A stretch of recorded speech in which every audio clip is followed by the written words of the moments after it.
Hello everyone, आज की इस वीडियो में हम इंट्रोडक्टरी इट के टॉपिक को डिस्कस करने वाले हैं। जैसा कि आपने वीडियो के थंबनेल में भी देख लिया होगा कि बहुत सारे सवाल और उनका सिर्फ और सिर्फ एक ही जवाब, इंट्रोडक्टरी इट। तो आइए जानते हैं कि वो कौन कौन से सवाल हैं जिनका जवाब सिर्फ और सिर्फ इंट्रोडक्टरी इट होता है। तो याद रखिए, कई बार आपसे इस तरीके के सवाल पूछे जाते हैं। अक्सर आपसे इस तरीके के सवाल पूछे गए होंगे, जैसे कि आज मंगलवार है, अभी 7 बजे हैं, आज 1 जनवरी है, अगस्त का महीना था, सन 2020 का साल था, बहुत सर्दी थी, या फिर आज चांदनी रात, जिसको कि हम पूर्णिमा भी कहते हैं, है। तो जब कभी भी इस तरीके के वाक्य आपसे पूछे जाते हैं, तब इन वाक्यों को देखकर आप सिंपली इनका आंसर यूँ बनाते होंगे, या आप इस तरीके से इनका आंसर देते होंगे। आज मंगलवार है कि इंग्लिश आप लिखते होंगे टुडे इज़ ट्यूसडे। अभी 7 बजे हैं, इसका जवाब आप देते होंगे कि इसकी इंग्लिश होगी 7 o'clock इज़ नाउ। आज 1 जनवरी है को आप टुडे इज़ 1 जनवरी कहते होंगे। अगस्त का महीना था को आप मंथ ऑफ अगस्त वाज अब तक लिखते होंगे। सन 2020 का साल था, आप ये सोचते होंगे कि इसकी इंग्लिश होगी ईयर वाज 2020। बहुत सर्दी थी, अगर आपसे किसी ने इस सवाल को पूछ लिया तो आपने कई बार उसको जवाब दिया होगा कोल्ड वाज वेरी। और अगर आपको कभी किसी ने पूछा होगा कि आज चांदनी रात है, यानी कि आज पूर्णिमा है, तो आपने कई बार उसका जवाब दिया होगा टुडे इज़ मूनलिट नाइट। लेकिन मैं आपको बताना चाहूँगा कि अगर आपने कभी भी इन प्रश्नों का जवाब, हिंदी के इन प्रश्नों का जवाब इन आंसर्स को दिया होगा तो आप रॉन्ग हैं। यानी कि इन सभी सवालों का जो ये जवाब यहाँ बगल में लिखा गया है, ये सारे के सारे जो जवाब हैं इन हिंदी वाक्य की जो इंग्लिश ये लिखी हुई है, ये सारे के सारे गलत हैं। ऐसा क्यों? तो इसके लिए आपको समझना होगा कि याद रखिए, जैसे कि पहले सेंटेंस में यहाँ आज मंगलवार है बताया गया ना, यहाँ दिन के बारे में बताया गया है। मंगलवार एक दिन है, यानी कि डे। अभी 7 बजे दूसरे वाक्य में समय यानी कि टाइम के बारे में बताया गया। इसी तरीके से तीसरे वाक्य में तारीख यानी कि डेट, चौथे वाक्य में महीना यानी कि मंथ, उसके बाद अगले वाक्य में साल सन यानी कि ईयर के बारे में बताया गया है। फिर मौसम या वेदर के बारे में बताया गया है, और प्राकृतिक घटना यानी नेचुरल फिनोमेनन के बारे में बताया गया है इन वाक्यों के ज़रिए। तो याद रखिएगा, कभी भी अगर किसी भी वाक्य में दिन, समय, तारीख, महीना, सन या साल, मौसम या फिर प्राकृतिक घटनाओं को बताया जाता हो, तो इनको बताते वक्त कभी भी इंग्लिश में सेंटेंस की शुरुआत इनसे ही, यानी कि दिन, समय, तारीख, महीना, सन या साल, मौसम या प्राकृतिक घटनाओं से नहीं करते हैं, जैसा कि इन वाक्यों में किया गया है today, 7 o'clock, today, month, year, cold, today. इन सभी शब्दों से इस वाक्य की शुरुआत की गई है, ऐसा कभी भी नहीं किया जाता। तो जब इस तरीके के वाक्य आपको दिए जाते हैं, तब आपने करना क्या होता है, इन सभी वाक्यों को आपने इंट्रोडक्टरी इट के ज़रिए सॉल्व करना होता है। और आज के इस वीडियो में हम यही सीखेंगे कि किस तरीके से इंट्रोडक्टरी इट के रूल के ज़रिए हम इस तरीके के वाक्य को हिंदी से इंग्लिश में ट्रांसलेट करेंगे। तो एक बार फिर से स्वागत है आप सभी का आपके अपने क्लास में, जिसका नाम है अंग्रेजी ज्ञान ऑनलाइन। तो जैसा कि मैं आपको बता रहा था कि इस तरीके के वाक्य, जिस तरीके के वाक्य में दिन, समय, तारीख, महीना, सन या साल, मौसम या प्राकृतिक घटनाओं के बारे में बताया जाता है, तो उस तरीके के वाक्य की शुरुआत दिन, समय, तारीख या महीना या सन, साल या मौसम या प्राकृतिक घटनाओं से नहीं करते हैं। तो इस तरीके के वाक्यों की शुरुआत हम किस तरीके से करते हैं? तो इस तरीके के वाक्य की शुरुआत जब हम इंग्लिश में लिखते हैं, तो इस तरीके के वाक्य की शुरुआत में हम इट का प्रयोग करते हैं, IT इट। और याद रखिएगा, यहाँ इस तरीके के वाक्य में इट का अपना कोई भी अर्थ यानी मीनिंग नहीं होता है। इसका यूज़ सिर्फ़ और सिर्फ दिन, समय, तारीख, महीना, सन या साल, मौसम या प्राकृतिक घटनाओं के बारे में बताने के लिए क्या किया जाता है। यानी कि इन सभी वाक्यों में हम सिर्फ़ और सिर्फ दिन, समय, तारीख, महीना, सन, साल या मौसम या प्राकृतिक घटनाओं का इंट्रोडक्शन देने के लिए इट का प्रयोग करते हैं। इस तरीके के वाक्य में इट का और कोई भी मीनिंग नहीं होता है। आइए, जब हम इस तरीके से इस बात को समझ चुके हैं कि भाई इस तरीके के वाक्य में इंट्रोडक्टरी इट का प्रयोग किया जाना होता है और इंट्रोडक्टरी इट जो है ये किस तरीके के वाक्य हैं, तो आइए अब हम सीखते हैं इसके बहुत ही इम्पॉर्टेंट पॉइंट को। और वो इम्पॉर्टेंट पॉइंट ये है कि अगर आपको कभी भी इस तरीके के वाक्य मिल जाए, पॉजिटिव सेंटेंस की पहले बात कर ली जाए, तो उन वाक्यों को आप हिंदी से इंग्लिश में ट्रांसलेट कैसे करेंगे। तो देखिए, आपके लिए मैं यहाँ एक एग्ज़ाम्पल भी लेके आया हूँ। एग्ज़ाम्पल है आज मंगलवार है। क्योंकि इस वाक्य में दिन के बारे में बताया जा रहा है, तो जैसा कि मैं आपको वीडियो की शुरुआत में बता चुका हूँ कि अगर इस तरीके के वाक्य में जब किसी तरह के वाक्य में दिन के बारे में बताया जा रहा है, तो हमें यहाँ इंट्रोडक्टरी इट का यूज़ करना है। यानी कि सबसे पहले इस तरीके के वाक्य में हमें इट का प्रयोग करना है। तो देखिए, सबसे पहले मैंने इट को लिख दिया। फिर पॉजिटिव सेंटेंस में इस तरीके के सेंटेंस को हिंदी से इंग्लिश में ट्रांसलेट करने के लिए हम पॉइंट नंबर 2 में लिखते हैं इट के तुरंत बाद या तो इज को, या तो वाज को, या तो विल बी को। इज का प्रयोग करना है आपको अगर प्रेजेंट का वाक्य हो, जैसे कि है।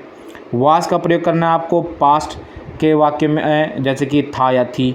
और विल बी का प्रयोग करना है आपको फ्यूचर के वाक्य में, जैसे कि होगा या होगी। तो देखिए, इस वाक्य में आज मंगलवार है, इस वाक्य के अंत में है आ रहा है, तो है आ रहा, तो जाहिर तौर पे ये प्रेजेंट टेंस है और प्रेजेंट टेंस का वाक्य है, तो यहाँ पे इज का प्रयोग किया जाना है, तो मैंने इज को लिख दिया। इसके बाद इट और इज को लिखने के बाद पॉइंट नंबर 3 में आपको इस तरीके के वाक्य को हिंदी से इंग्लिश में ट्रांसलेट करते वक्त जिसके बारे में बताया जा रहा है उसको लिखना होता है। तो देखिए, यहाँ आपको दिन यानी कि मंगलवार के बारे में बताया जा रहा है, तो हमने उसी को यहाँ लिख देना है इज के तुरंत बाद। तो मैंने उसको लिख दिया, मंगलवार की इंग्लिश होगी ट्यूसडे। उसके बाद पॉइंट नंबर 4 में हमने रिमेनिंग को लिखना है। रिमेनिंग यानी कि ऊपर बताए गए तीनों पॉइंट के बाद जो कुछ भी बच जाएगा। अगर आप देखिए इस सेंटेंस को एक बार फिर से, आज मंगलवार है, इस वाक्य को पढ़ेंगे तो आपको मालूम चलेगा कि इस वाक्य में जो रिमेनिंग यानी कि जो बचा हुआ है वो बचा हुआ है आज, और आज की इंग्लिश होती है टुडे। इस तरीके से हमने बड़े आराम से आज मंगलवार है इस वाक्य का जो इंग्लिश बनाना सीखा, वो बनाना सीखा कि इसका इंग्लिश होगा इट इज़ ट्यूसडे टुडे। और यही आंसर मैंने यहाँ लिख दिया है। तो इस तरीके से आप बड़े आराम से इस तरीके के वाक्य को, जो कि पॉजिटिव वाक्य है, उसको हिंदी से इंग्लिश में बनाना सीख सकते हैं। तो आइए, पॉजिटिव रूल को सीखने के बाद कुछ वाक्य को हम हिंदी से इंग्लिश में ट्रांसलेट करके देखते हैं। इसके लिए आपको ये रूल याद होना बहुत ज़रूरी, जो कि मैंने अभी आपको तुरंत बताया है। तो आइए देखते हैं इन तीनों वाक्य को। पहला वाक्य है अभी 7 बजे हैं, दूसरा वाक्य है कल सर्दी थी, और तीसरा वाक्य है कल छुट्टी रहेगी। तो देखिए, इन तीनों ही वाक्य में आप देखें कि यहाँ समय, मौसम के बारे में और समय के बारे में बताया जा रहा है। तो मैंने आपको पहले बता दिया था कि अगर किसी भी वाक्य में दिन, समय, महीना, साल, प्राकृतिक घटनाएं, मौसम इत्यादि के बारे में बताया जाए, तो हमने वहाँ इंट्रोडक्टरी इट के रूल का यूज़ करना है। तो आइए इंट्रोडक्टरी इट के रूल को यूज़ करेंगे, पॉजिटिव सेंटेंस के रूल को यहाँ यूज़ करेंगे, क्योंकि ये सारे के सारे वाक्य पॉजिटिव सेंटेंस, यानी कि इन तीनों ही वाक्य में कहीं पर भी नहीं का प्रयोग नहीं किया गया है। तो पहला वाक्य हमारा अभी 7 बजे हैं, तो इसमें सबसे पहले हमने इट का प्रयोग करना है। तो देखिए, मैंने इट लिख दिया। उसके बाद हमें लिखना होगा इज़, वाज या विल बी में से किसी एक को। इस पूरे वाक्य को पढ़ेंगे तो अभी 7 बजे हैं, तो देखेंगे आखिर में है आ रहा है, और है तो मैंने बताया था आपको कि प्रेजेंट है, प्रेजेंट में हमने इज का प्रयोग करना होता है, तो मैंने इट के बाद यहाँ इज का प्रयोग कर दिया। उसके बाद पॉइंट नंबर 3 में मैंने बताया था कि इस रूल में आपको जिसके बारे में बताया जा रहा है उसको लिखना है। इस वाक्य में बताया जा रहा है 7 बजने के बारे में, तो ये मैंने उसकी इंग्लिश लिख दी 7 o'clock। उसके बाद सबसे आखिर में हमने रिमेनिंग को लिखना होता है। इस पूरे वाक्य में जो आखिर में जो रिमेनिंग बच रहा है वो है अभी, तो अभी की इंग्लिश होती है नाउ। इस तरीके से अभी 7 बजे हैं, इस वाक्य का जो इंग्लिश बनेगा वो बनेगा इट इज़ 7 o'clock नाउ। आइए इसी तरीके से हम दूसरे वाक्य को भी देख लें। दूसरा वाक्य है कल सर्दी थी, तो देखिए इस वाक्य में आखिर में थी आ रहा है, तो ये पास्ट का वाक्य, ये आपको पहले समझ लेना है। तो क्या करेंगे, इस तरीके के वाक्य देखने के बाद मैंने क्या होता है, सबसे पहले आपको इट का प्रयोग करना है, तो मैंने इट का प्रयोग कर दिया, इट लिख दिया। उसके बाद जैसा कि मैंने आपको ऑलरेडी बता रखा है कि ये थी है, तो ये पास्ट का सेंटेंस है। पास्ट के सेंटेंस में हमने पॉइंट नंबर 2 में वाज को लिखना होता है, क्योंकि इज, वाज या विल बी में से किसी एक को लिखना होता है दिए गए वाक्य के टेंस के अकॉर्डिंग। क्योंकि ये पास्ट टेंस है, तो पास्ट टेंस में हमने वाज का प्रयोग करना है, तो इट के तुरंत बाद मैंने यहाँ लिख दिया वाज। तीसरे पॉइंट में हमने रूल के अकॉर्डिंग लिखना है जिसके बारे में बताया जा रहा हो। तो देखिए इस वाक्य में अब जो बताया जा रहा है वो सर्दी के बारे में बताया जा रहा है, तो सर्दी की इंग्लिश होगी यहाँ पे कोल्ड। ठीक है, उसको भी मैंने लिख दिया। उसके बाद सबसे आखिर में लिखते हैं रिमेनिंग को। रिमेनिंग में यहाँ जो बच रहा है वो है कल। तो बीते हुए कल की बात की जा रही है, तो बीते हुए कल को हम इंग्लिश में कहते हैं यस्टरडे, तो ये भी मैंने लिख दिया। इस तरीके से कल सर्दी थी, इस वाक्य का जो इंग्लिश जो बना वो बना इट वॉज कोल्ड यस्टरडे। आइए इसी तरीके से बड़े आराम से हम तीसरे वाक्य को भी हिंदी से इंग्लिश में ट्रांसलेट करके देखते हैं। तीसरा वाक्य कल छुट्टी रहेगी, क्योंकि इस वाक्य में भी समय के बारे में, दिन के बारे में बताया जा रहा है, तो इसकी शुरुआत हमने इट से करना है, तो मैंने इट लिख दिया। और क्योंकि वाक्य के अंत में रहेगी आ रहा है, ये फ्यूचर टेंस है, तो हमने यहाँ विल बी का प्रयोग करना है, तो मैंने यहाँ विल बी को लिख दिया। फिर पॉइंट नंबर 3 में हमने लिखना होता है जिसके बारे में बताया जा रहा हो। तो देखिए यहाँ छुट्टी के बारे में बताया जा रहा है, तो ये छुट्टी की इंग्लिश होगी हॉलीडे। और सबसे आखिर में हमें लिखना होता है रिमेनिंग। तो इस पूरे वाक्य में जो सबसे आखिर में बचा रह गया है वो है कल, जो कि आने वाले कल की बात की जा रही है, तो आने वाले कल इंग्लिश होती है टुमारो। और इस तरीके से कल छुट्टी रहेगी, इस वाक्य का जो इंग्लिश बना वो बना it will be holiday tomorrow. तो बड़े आराम से हमने पॉजिटिव रूल को सीखते हुए इन तीनों वाक्य को एक एक करके सिस्टमेटिक वे से हिंदी से इंग्लिश में ट्रांसलेट करना सीख लिया। आइए अब हम कुछ नेगेटिव वाक्य को देख लें और देखें कि इन नेगेटिव वाक्य को किस तरीके से रूल से जो है, किस रूल का यूज़ करते हुए हमने इनको हिंदी से इंग्लिश में ट्रांसलेट करना है। यहाँ आप लोगों के लिए मैं एक उदाहरण, एक एग्जांपल लेके आया हूँ, और वाक्य है आज चांदनी रात नहीं है, जिसको हम पूर्णिमा भी कहते हैं। तो देखिए क्योंकि यहाँ पर नहीं आ रहा है, तो सीधी सी बात है नेगेटिव सेंटेंस। और क्योंकि यहाँ पे एक प्राकृतिक घटना यानी कि नेचुरल फिनोमेनन के बारे में बताया गया है, चांदनी रात के बारे में बताया गया है, तो यहाँ पे ऑब्वियसली यहाँ पे हमने इट का ही प्रयोग करना है, यानी कि इंट्रोडक्टरी इट का ही प्रयोग करना है। इंट्रोडक्टरी इट के रूल को प्रयोग करते हैं हम। सबसे पहले इट को लिखेंगे, तो मैंने यहाँ लिख दिया इट को। इसके बाद आपने करना क्या है, जो आपने पॉजिटिव रूल अभी तक सीखा था ना, उस पॉजिटिव रूल में यानी कि इज, वाज और विल बी के साथ आपने सिंपली सिर्फ और सिर्फ नॉट को जोड़ देना है। तो देखिए इज और वाज के साथ मैंने नॉट जोड़ दिया इस रूल में, तो ये बन जाएगा इज नॉट या वाज नॉट। और विल और बी के साथ यानी विल बी के साथ अगर आपने नॉट जोड़ना, तो आपने एक विशेष रूप से ध्यान रखना है कि विल बी नॉट ना लिख के आपको विल नॉट बी को लिखना है, यानी कि नॉट को विल और बी के बीच में लिखना है। तो नेगेटिव सेंटेंस में हमने क्या करना है, पॉइंट नंबर 2 में, नेगेटिव सेंटेंस में पॉइंट नंबर 2 में हमने करना ये है कि हम इज और वाज के साथ नॉट जोड़ते हुए इज नॉट या वाज नॉट लिखते हैं, और विल बी में हम नॉट का प्रयोग बीच में करते हुए विल नॉट भी लिखते हैं। तो देखिए इस वाक्य को एक बार फिर से पढ़े, आज चांदनी रात नहीं है, तो इस वाक्य के आखिर में है आ रहा है, तो सिंपली जाहिर तौर पे ये प्रेजेंट की बात है, तो प्रेजेंट में हमने इज का प्रयोग करना होता है, और इज के साथ मैंने बताया था आपको नेगेटिव में नॉट का यूज़ करना है। तो इस तरीके से हम इट के बाद यहाँ दूसरे पॉइंट में लिखेंगे इज़ नॉट। आइए इसको सीख लेने के बाद हम पॉइंट नंबर 3 में बढ़ते हैं। पॉइंट नंबर 3 में जिसके बारे में बताया जा रहा है उसको लिखना है। तो यहाँ हमें चांदनी रात यानी पूर्णिमा के बारे में बताया जा रहा है, जिसको इंग्लिश में कहते हैं मूनलिट नाइट, जिसको मैंने यहाँ पॉइंट नंबर 3 में लिख दिया। उसके बाद रूल के अकॉर्डिंग हम सबसे आखिर में पहुँचते हैं। सबसे आखिर में हम रिमेनिंग को लिखते हैं। रिमेनिंग यानी कि इन सब के बाद यानी पॉइंट नंबर 1 में इट को लिखने के बाद, पॉइंट नंबर 2 में इज़ नॉट को लिखने के बाद, पॉइंट नंबर 3 में मूनलिट नाइट को लिखने के बाद जो बचा है उसको लिखना है। यहाँ बचा है आज आखिर में, जो कि हमारा रिमेनिंग इस सेंटेंस में, तो आज की नहीं होते टुडे। इस तरीके से ये जो वाक्य है आज चांदनी रात नहीं है यानी कि पूर्णिमा की रात नहीं है, तो इसका जो इंग्लिश बना वो बना it is not moonlit night today, जिसको मैंने यहाँ लिख दिया है। तो इस तरीके से हमने नेगेटिव सेंटेंस को भी एक एक करके स्टेप सिस्टमेटिक वे से एक एक पॉइंट को समझते हुए इस वाक्य को हिंदी से इंग्लिश में ट्रांसलेट करना सीख लिया। आइए अब कुछ नेगेटिव सेंटेंस को देख लें। नेगेटिव सेंटेंस ठीक पॉजिटिव सेंटेंस का ही के सेंटेंस को ही मैं यहाँ लेकर आया हूँ, और उन्हीं को मैंने नेगेटिव सेंटेंस बना दिया। जैसे कि आप लोगों ने देखा होगा अभी तुरंत मैंने जो आप लोगों को सेंटेंस बताया था, जो पॉजिटिव सेंटेंस बताया था, पॉजिटिव सेंटेंस में बताया था अभी 7 बजे हैं, कल सर्दी थी, कल छुट्टी रहेगी। इन्हीं वाक्य को मैंने यहाँ नेगेटिव सेंटेंस में बदल दिया है और इन्हीं वाक्य को मैंने यहाँ लिख दिया है। जैसे कि वहाँ लिखा था अभी 7 बजे हैं, तो मैंने यहाँ लिख दिया अभी 7 नहीं बजे हैं। वहाँ लिखा था कल सर्दी थी, तो मैंने यहाँ लिख दिया कल सर्दी नहीं थी। वहाँ पॉजिटिव सेंटेंस में मैंने लिखा था कल छुट्टी रहेगी, तो मैंने नेगेटिव सेंटेंस में लिख दिया कल छुट्टी नहीं रहेगी। तो इन वाक्य को लिखने का मकसद बस इतना है कि आप सिंपली समझ सके कि मैंने क्या कहा था आपको। पॉजिटिव रूल अगर आप समझ गए तो नेगेटिव रूल तो आप अपने आप समझ गए। क्यों? क्योंकि नेगेटिव रूल में मैंने आपको बताया था सिर्फ और सिर्फ इज़ और वाज के बाद आपको नॉट लिखना है और विल और बी के बीच में नॉट लिख देना है, बाकी पॉइंट आपका वैसे का वैसा रहेगा।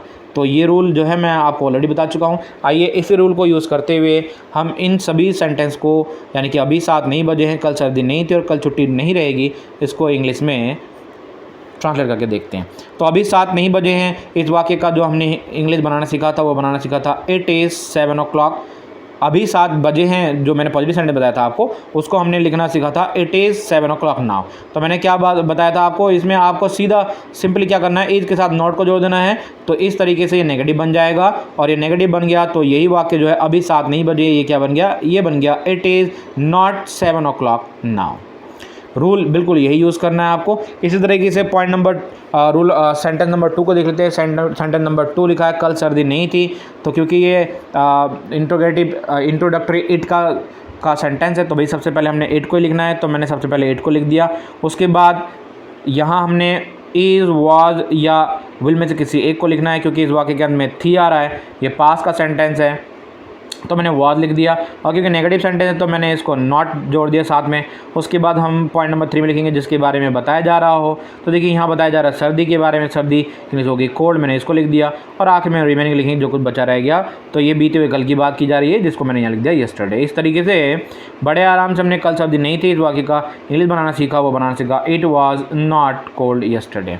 और इसी तरीके से जो हमने कल छुट्टी रहेगी पॉजिटिव सेंटेंस में इसको हिंदी से इंग्लिश बनाना सीखा था, वो बनाना सीखा था it will be holiday tomorrow. इसी वाक्य का नेगेटिव बनाएंगे तो हम क्या करेंगे, सिर्फ और सिर्फ विल और बी के बीच में हम नॉट जोड़ देंगे, और यहाँ हमने इसको नॉट को लिख दिया है। आइए इसको सिलसिलेवार ढंग से एक एक पॉइंट बाय पॉइंट समझते हैं। तो यहाँ सबसे पहले हम इट को लिखेंगे, तो ये मैंने इट को लिख दिया। फिर पॉइंट नंबर 2 में हम इज़, नॉट, वाज नॉट या फिर विल नॉट बी को लिखेंगे, क्योंकि यहाँ रहेगी आ रहा है, नहीं रहेगी आ रहा है, और साथ में यहाँ नेगेटिव है तो इसमें विल नॉट भी आएगा, तो मैंने विल नॉट भी लिख दिया पॉइंट नंबर 2 में। उसके बाद हम थर्ड पॉइंट में लिखेंगे जिसके बारे में बताया जा रहा है, यहाँ बताया जा रहा है छुट्टी के नहीं होने के बारे में, तो मैंने उसको लिख दिया छुट्टी की इंग्लिश होती है हॉलीडे। सबसे आखिर में हम रिमेनिंग को लिखेंगे। रिमेनिंग में बचा रहा कल, जिसको आने वाले कल की बात की जा रही है, तो आने वाले कल की इंग्लिश हो जाती है टुमारो। इस तरीके से कल छुट्टी नहीं रहेगी, इस वाक्य का जो इंग्लिश बना वो बना it will not be holiday tomorrow. तो इस तरीके से बड़े आराम से हमने पॉजिटिव और नेगेटिव वाक्य को हिंदी से इंग्लिश में ट्रांसलेट करना सीख लिया। आइए पॉजिटिव नेगेटिव वाक्य को हिंदी से इंग्लिश में ट्रांसलेट करना सीखने के बाद हम सीखते हैं कि किस तरीके से हम इंटरोगेटिव सेंटेंसेस को हिंदी से इंग्लिश में ट्रांसलेट करते हैं। इंटरोगेटिव सेंटेंस यानी कि उस तरह के सेंटेंस जिसमें किस तरीके का सवाल पूछा जाता हो। अब आपकी सहूलियत के लिए मैंने इंटरोगेटिव सेंटेंसेस को 2 हिस्सों में बांटा है, एक है टाइप ए और दूसरा है टाइप बी। तो सबसे पहले आप इनको समझ लीजिए अच्छे तरीके से। टाइप ए का इंटरोगेटिव सेंटेंसेस यानी कि टाइप ए का प्रश्नवाचक वाक्य उस तरीके का वाक्य होता है जब प्रश्नवाचक शब्द यानी कि इंटरोगेटिव वर्ड्स या क्वेश्चन वर्ड जो कि सवाल पूछते जो शब्द वो वाक्य की शुरुआत में नहीं आते हों। जैसे आज इतनी गर्मी क्यों है, तो देखिए यहाँ पे जो इंटरोगेटिव वर्ड है, जो प्रश्नवाचक शब्द है, जो क्वेश्चन वर्ड है, जो सवाल पूछ रहा है वो है क्यों, और ये क्यों जो है ये वाक्य की शुरुआत में नहीं आ रहा है, ये आखिर लगभग आखिर में आ रहा है। तो जब वाक्य के शुरुआत में इस तरीके का कोई भी प्रश्नवाचक शब्द जो है क्या, क्यों, क्या, कैसे, ये सब अगर वाक्य के शुरुआत में नहीं आए तब आप समझिए कि वो टाइप ए का सेंटेंस है। और टाइप ए के सेंटेंस अगर आपको मिल जाए तो आपने इस रूल का यूज़ करना है जो मैं अब आपको बताने जा रहा हूँ। सबसे पहले आपने इस तरह के वाक्य को हिंदी से इंग्लिश में ट्रांसलेट करने के लिए सबसे पहले प्रश्नवाचक शब्द की इंग्लिश को लिखना है। तो देखिए यहाँ प्रश्नवाचक शब्द है क्यों, क्यों की इंग्लिश होती है वाई, जिसको मैंने लिख दिया। उसके बाद आपने लिखना होता है या तो इज को, या तो वाज को, या विल बी को। देखिए इस वाक्य के अंत में है आ रहा है तो जाहिर तौर पे यहाँ इज आएगा क्योंकि प्रेजेंट टेंस है, तो मैंने इज लिख दिया। पॉइंट नंबर 3 में आपने इट को लिखना है, ये मैंने लिख दिया। फिर पॉइंट नंबर 4 में आपको लिखना है जिसके बारे में सवाल पूछा जा रहा है। तो देखिए यहाँ जो सवाल पूछा जा रहा है वो पूछा जा रहा है कि इतनी गर्मी क्यों है, तो इतनी गर्मी की इंग्लिश होगी सो हॉट, ठीक है ना। उसके बाद हमें लिखना होता है पॉइंट नंबर 5 में रिमेनिंग को, यानी कि आखिर में जो कुछ बच जाए। यहाँ आखिर में जो बच रहा है वो है आज, आज की इंग्लिश होती है टुडे। उसके बाद आपको, क्योंकि ये इंट्रोगेटिव सेंटेंस है, आपको प्रश्नवाचक जो चिन्ह है वो लिखना बिल्कुल भी नहीं भूलना है, तो इसको मैंने यहाँ लिख दिया। इस तरीके से जो ये वाक्य है आज इतनी गर्मी क्यों है, इस वाक्य को रूल को समझते हुए स्टेप बाय स्टेप जो हमने इसका हिंदी से इंग्लिश बना सीखा वो सीखा why is it so hot today, और यही मैंने यहाँ लिख दिया है। आइए टाइप ए के वाक्य को सीख लेने के बाद हम टाइप बी के वाक्य को सीखें। टाइप बी का सेंटेंस बहुत ही आसान सा सेंटेंस होता है। टाइप बी का सेंटेंस उस तरीके के सेंटेंस होते हैं, उस तरीके के इंट्रोगेटिव सेंटेंस होते हैं जिसमें प्रश्नवाचक शब्द यानी कि जो शब्द जो हैं सवाल पूछते हैं, जिसको हम इंग्लिश में इंट्रोगेटिव वर्ड या क्वेश्चन वर्ड कहते हैं, वो वाक्य के शुरुआत में आते हो। जैसे कि क्या आज मंगलवार है, तो देखिए इस वाक्य में जो क्या है यानी कि जो सवाल पूछने वाला जो शब्द है वो वाक्य की शुरुआत में आ रहा है, तो ये टाइप बी की कैटेगरी में आता है। और अगर आपको टाइप बी का सेंटेंस मिल जाए तो आपने सिंपली इस रूल को याद करना है जो मैं आपको बता रहा हूँ। यहाँ पे आपने सबसे पहले लिख देना है इज, वॉज या विल बी में से किसी एक को, क्योंकि इस वाक्य के अंत में है आ रहा तो ये प्रेजेंट टेंस है, तो भाई यहाँ पे हमने इज का प्रयोग करना है, ये मैंने कर दिया। उसके बाद आपको पॉइंट नंबर 2 में इट को लिखना है, तो देखिए मैंने यहाँ इट को लिख दिया।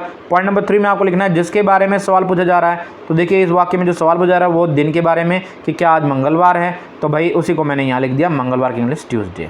उसके बाद पॉइंट नंबर 4 में हमने रिमेनिंग को लिखना है, और रिमेनिंग इस वाक्य में जो बच रहा है वो है आज, आज की इंग्लिश होती है टुडे, इसको मैंने लिख दिया। और सबसे आखिर में हम लिखेंगे इंट्रोगेटिव, जो हमारा साइन ऑफ इंट्रोगेशन है उसको लिखना है, प्रश्नवाचक चिन्ह को लिखना है, जिसको हमें लिखना बिल्कुल भी नहीं भूलना है क्योंकि ये प्रश्नवाचक वाक्य हैं, इंट्रोगेटिव सेंटेंसेस हैं। तो इस तरीके से बड़े आराम से सिस्टमेटिक वे से हमने इस रूल को समझते हुए क्या आज मंगलवार है इस वाक्य का जो हिंदी से इंग्लिश बनाना सीखा, वो बनाना सीखा कि ये इंग्लिश जो इसका बनेगा वो बनेगा is a Tuesday today, question mark जरूर देना है, और इसी को मैंने यहाँ लिख दिया है। तो इस तरीके से हम बड़े आराम से हमने ये सीख लिया कि किस तरीके से हम इंटरोगेटिव सेंटेंसेस को भी हिंदी से इंग्लिश में ट्रांसलेट कर सकते हैं, इस तरीके के वाक्य जो कि इंट्रोडक्टरी इट के कैटेगरी में आते हैं। आइए इंट्रोगेटिव सेंटेंस को सीख लेने के बाद अब हम सीखते हैं कि नेगेटिव इंट्रोगेटिव सेंटेंस को किस तरीके से हम हिंदी से इंग्लिश में ट्रांसलेट करते हैं। तो नेगेटिव इंट्रोगेटिव सेंटेंस उस तरीके के सेंटेंस होते हैं जिसमें सवाल तो पूछा जाता है, साथ ही साथ इस तरीके के वाक्य में नहीं भी होता है। तो देखिए इसको भी मैंने 2 हिस्सों में बांटा है, टाइप ए और टाइप बी, जिससे कि आपको इसको समझने में सुविधा हो, सहूलियत हो। टाइप ए का जो नेगेटिव इंट्रोगेटिव सेंटेंस होता है उस तरीके का जो इंट्रोगेटिव सेंटेंस होता है वो ठीक टाइप ए के इंट्रोगेटिव सेंटेंस की तरह होता है, जिसमें जो प्रश्नवाचक शब्द होते हैं वो वाक्य की शुरुआत में नहीं होते हैं। जैसे यहाँ सवाल है आज छुट्टी क्यों नहीं है, तो क्यों जो है ये वाक्य की शुरुआत में नहीं है, तो ये टाइप ए में आया है। और टाइप बी का नेगेटिव इंट्रोगेटिव सेंटेंस बिल्कुल टाइप बी के नेगेटिव इंट्रोगेटिव सेंटेंस की तरह ही होता है, जिसमें जो प्रश्नवाचक शब्द है वो वाक्य की शुरुआत में आता है। जैसे यहाँ लिखा हुआ है क्या आज छुट्टी नहीं है, यहाँ क्या जो है ये वाक्य की शुरुआत में आ गया है। तो आइए टाइप ए के रूल को सीख लें। टाइप ए का नेगेटिव इंट्रोगेटिव सेंटेंस जो आपको अगर ये मिल जाए, आज छुट्टी क्यों नहीं है, इस तरीके के वाक्य अगर आपको मिल जाए, तो इसको हिंदी से इंग्लिश में ट्रांसलेट करने के लिए आपको क्या रूल यूज़ करना है, आपको ये रूल यूज़ करना है। तो इस तरीके के रूल में आपने क्या करना है, सबसे पहले आपने प्रश्नवाचक शब्द जो है उसकी इंग्लिश लिख देनी है। यहाँ सवाल पूछा गया है आज छुट्टी क्यों नहीं है, तो क्यों जो है हमारा वो प्रश्नवाचक शब्द है, पहले इसकी इंग्लिश लिखनी है, तो मैंने इसका इंग्लिश यहाँ पर लिख दिया वाई। उसके बाद हम ये लिखेंगे या तो एज को या तो वॉच को, ठीक है ना, या फिर हम लिखेंगे विल बी को। तो विल बी में आपको यहाँ स्टार दिख रहा होगा, इसके बारे में मैं आपको विशेष रूप से और बताने वाला हूँ। अब हम यहाँ ये समझ के चलेंगे कि एज और वाच को अभी समझ के चलेंगे कि भाई एज और वाच अगर आपको मिल जाए, यानी कि प्रेजेंट और पास्ट का सेंटेंस मिल जाए, तो आपने किस तरीके से वाक्य को हिंदी से इंग्लिश में ट्रांसलेट करना है। तो देखिए आज छुट्टी क्यों नहीं है, इसमें है आ रहा है, तो ये प्रेजेंट टेंस है सिंपली, तो हमने यहाँ एज का प्रयोग करना है। तो देखिए वाई के बाद मैंने एज का प्रयोग कर दिया। इसके बाद आपको रूल में इट का प्रयोग करना है, तो देखिए मैंने यहाँ इट को लिख दिया। और आपने क्या करना है, सिंपली स्मार्ट वे में आपने नेगेटिव इंट्रोगेटिव सेंटेंसेस में यहाँ इट के बाद नॉट का प्रयोग कर देना है, जो कि मैंने यहाँ नॉट का प्रयोग कर दिया है। इसके तुरंत बाद नेगेटिव इंट्रोगेटिव सेंटेंस में आपको नॉट के बाद लिखना है जिसके बारे में बताया जा रहा हो।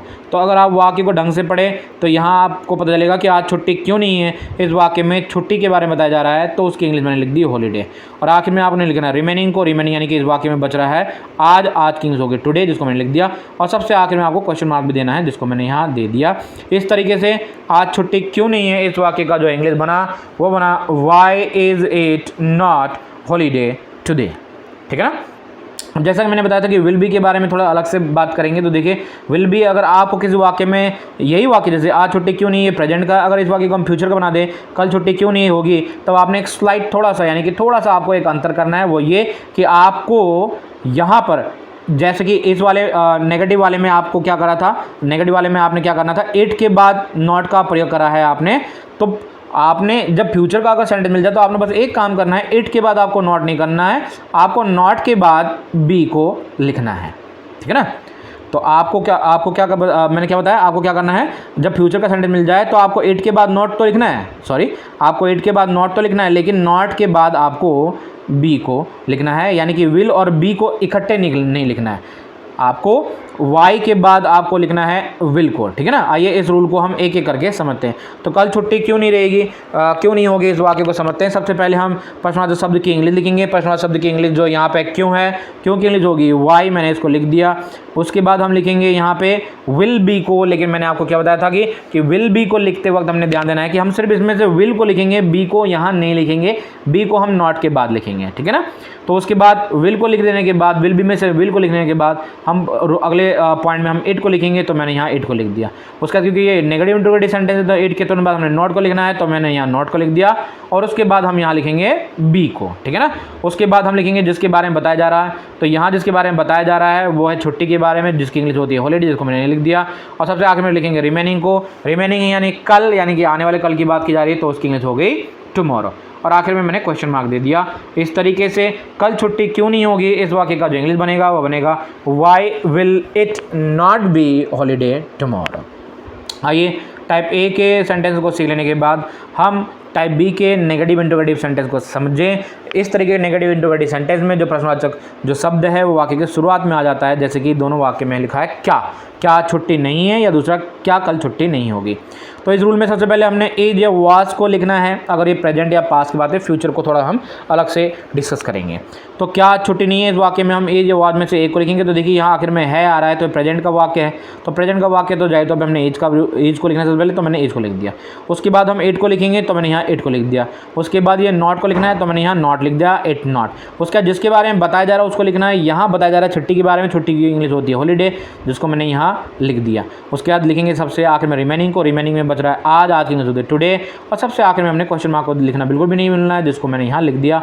इस तरीके से क्या आज छुट्टी नहीं है, इस वाक्य की जो इंग्लिश बनी वो बना, जो इंग्लिश बना वो बना है is it not holiday today. आइए अब फ्यूचर के सेंटेंस को डिस्कस कर ले। फ्यूचर के सेंटेंस में मैंने आपको क्या बताया था, फ्यूचर के सेंटेंस में आपको विल और बी को बस अलग अलग लिखना है, बाकी रूल वैसे का वैसा रहेगा। तो ये सेंटेंस है क्या कल छुट्टी नहीं होगी, तो क्योंकि होगी आ रहा है या फ्यूचर का सेंटेंस है, तो फ्यूचर के सेंटेंस में हमने सबसे पहले विल को लिखना है, तो मैंने विल को लिख दिया। उसके बाद हम एट को लिखेंगे, तो देखिए मैंने एट को लिख दिया। उसके बाद हमने नॉट को लिखना है, तो देखिए मैंने यहाँ नॉट को लिख दिया। और मैंने कहा कि विल और बी को इकट्ठे नहीं लिखना है, यहाँ विल और बी को अलग अलग लिखना है। यहाँ विल पहले आएगा और बी हमें नॉट के बाद लिखना है, तो मैंने नॉट के बाद यहाँ बी को लिख दिया। उसके बाद हम लिखेंगे जिसके बारे में बताया जा रहा हो, जिसके बारे में बताया जा रहा है वो छुट्टी के बारे में, तो छुट्टी की इंग्लिश होगी हॉलीडे। फिर आखिर में लिखेंगे रिमेनिंग को, जो कुछ बचा रह गया कल, यानी कि आने वाले कल की बात की जाए टुमारो लिख दिया मैंने। सबसे आखिर में क्वेश्चन मार्क नहीं देना बिल्कुल भी नहीं भूलना है, तो मैंने इसको यहाँ लिख दिया। इस तरीके से क्या कल छुट्टी नहीं होगी, इस वाक्य का जो इंग्लिश बना वो बना will it not be holiday tomorrow. इस तरीके से हमने बड़े आराम से इंट्रोडक्टरी इट के रूल के जरिए पॉजिटिव, नेगेटिव, इंटरोगेटिव और नेगेटिव इंटरोगेटिव के वाक्य को हिंदी से इंग्लिश में ट्रांसलेट करना सीख लिया। तो हर बार की तरह इस बार फिर से मैं आप लोगों के लिए कई सारे क्वेश्चन लेकर आया हूँ, और मैं चाहूँगा कि आप इनका आंसर जल्दी से जल्दी कमेंट बॉक्स पर लिख दें, जो कि इसी टॉपिक से रिलेटेड है। और जैसे ही आप इनका आंसर कमेंट बॉक्स पर लिखेंगे, आपको उनका फीडबैक मिल जाएगा। तो आज के क्लास के लिए बस इतना ही। Thank you very much. Have a great day. Bye bye.